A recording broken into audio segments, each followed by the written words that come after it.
রাজ্য জুড়ে শীতের আমেজ, তবে বড়দিনের আগেই সপ্তাহান্তে বাড়বে তাপমাত্রা। তবে আকাশ থাকবে পরিষ্কার, বৃষ্টির কোনো সম্ভাবনা নেই।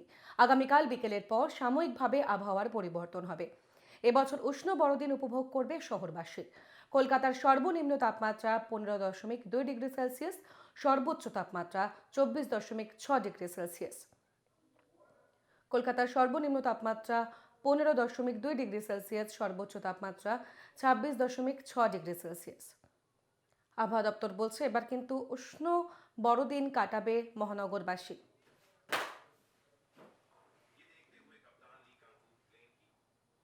উত্তরের জেলাগুলিতে কুয়াশা থাকবে এমনটাই জানানো হয়েছে।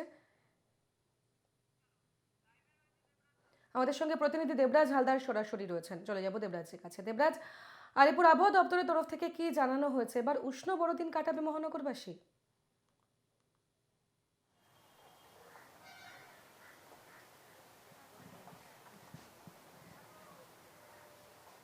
আমাদের সঙ্গে কোনোভাবে যোগাযোগের সমস্যা হচ্ছে, আমি আরো একবার জিজ্ঞেস করবো। আমাদের প্রতিনিধি দেবরাজ হালদার আমাদের সঙ্গে সরাসরি রয়েছেন।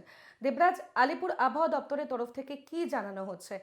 এবার কি তাহলে উষ্ণ বড়দিন কাটাতে চলেছে গোটা জেলা থেকে শুরু করে শহরবাসী? একদমই দেখো যে ইতিমধ্যে যে জাঁকিয়ে ঠান্ডা পড়ার একটা যে শুরু হওয়ার একটা প্রবণতা কিন্তু সপ্তাহের শুরুতে কিন্তু লক্ষ্য করা গিয়েছে, কিন্তু সপ্তাহান্তে কিন্তু ঠিক তার উল্টোটা। এই মুহূর্তে তোমাকে জানিয়ে রাখবো যে সাগরের উপকূলে যে একটা ঘূর্ণাবর্ত তৈরি হয়েছে সেই পশ্চিমী ঝঞ্ঝার জন্য কিন্তু একটা আলিপুর আবহাওয়া দপ্তরের পূর্ব নির্ধারিত প্রেডিকশন অনুযায়ী কিন্তু সেটা বলাই ছিল যে আবহাওয়ার পরিবর্তন কিন্তু হবে এই পশ্চিমী ঝঞ্ঝার জন্য। অর্থাৎ সারা পৃথিবীর বিভিন্ন প্রান্তে কিন্তু এই আবহাওয়ার জন্য কিন্তু একটা প্রতিকূল একটা আবহাওয়া কিন্তু লক্ষ্য করা যাবে, এবং তেমনটাই কিন্তু এবারে লক্ষ্য করা গেল। যে পশ্চিমবঙ্গে যে ঠান্ডা জাঁকিয়ে পড়ার আমরা সপ্তাহ শুরুতে 2-3 দিন যেভাবে জাঁকিয়ে ঠান্ডা পড়েছিল, এর ধারাবাহিকতা যে বজায় থাকবে না, সেটা আলিপুর আবহাওয়া দপ্তর সূত্রে কিন্তু প্রথমেই বলেই দেওয়া হয়েছিল। আর মাত্র কয়েকদিন, 25শে ডিসেম্বর অর্থাৎ বড়দিন, সেই বড়দিনে কি প্রশ্ন উঠছে যে সেখানে কি ঠান্ডা থাকবে? এই ঠান্ডা থাকার সাথে সাথে কি তারা এই ঠান্ডার ইমেজ নিতে বড়দিন কি উপভোগ করতে পারবে? তাদের উদ্দেশ্যে বলে রাখা ভালো যে না, এই মুহূর্তে সেই জাঁকিয়ে পড়া ঠান্ডা থাকবে না। হ্যাঁ দেবরাজ। অর্থাৎ শীত এবং তাপ দুটোই থাকবে।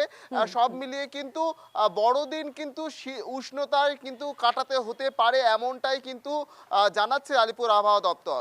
ধন্যবাদ দেবরাজ।